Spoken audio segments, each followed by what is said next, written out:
huna dito sentro sa iyahang gisimba nga mao ang Dios nga nagbuhat kaniya. Mao nga iha kitang gipa sidan-an nga ang inyong mga huna-huna dili akong mga huna-huna. Buti pasabot nga ang atong mga huna-huna atong utrohon. Kung niadtong mga panahona ang atong huna-huna ang ato lang lawas ang nakihiusa sa pagsimba, pero ang atong huna-huna wala diri. Mas maayo pa igsoon na wala imong lawas kaysa ang imong huna-huna ang wala. Kay ang atong huna-huna maigsoon mao kani ang magasugod ug mugna nga para ang imong lawas magbuhat og dili mga maayong buhat nga ikahimuot ngadto sa Dios. Asa man magsugod ang una-una sa tuwang utok sangpot sa atong kasing-kasing aron nga mubuhat ang atong lawas. Sa pagbuhat sa atong lawas diha magsugod ang usa ka Kristohanon matod pa sa mga bersikulo nato kanina gibasa.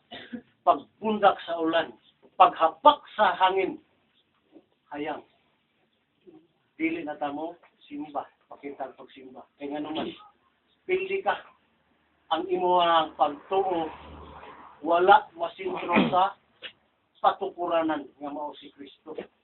Pero kung ang atong patukuranan gunit pag-ayo ang atong kasing-kasing ngadto kaniya, kay matod pa nang wala ba kamo matod pa ni San Pablo wala ba kamo masayon nga kamo templo sa Dios.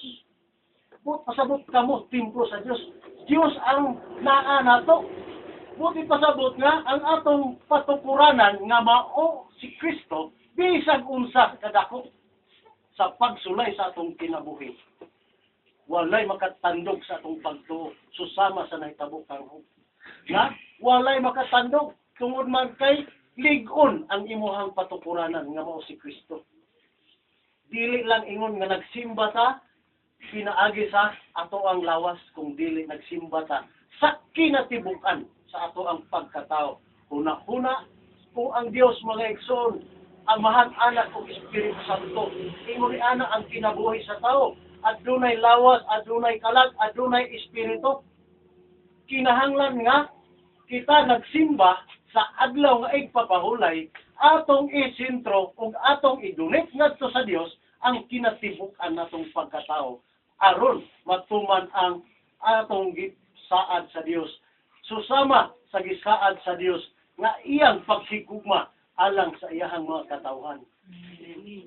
Pagsikugma niya sa iyang mga katawhan, mga igsoon, walay makahimo nini ang Dios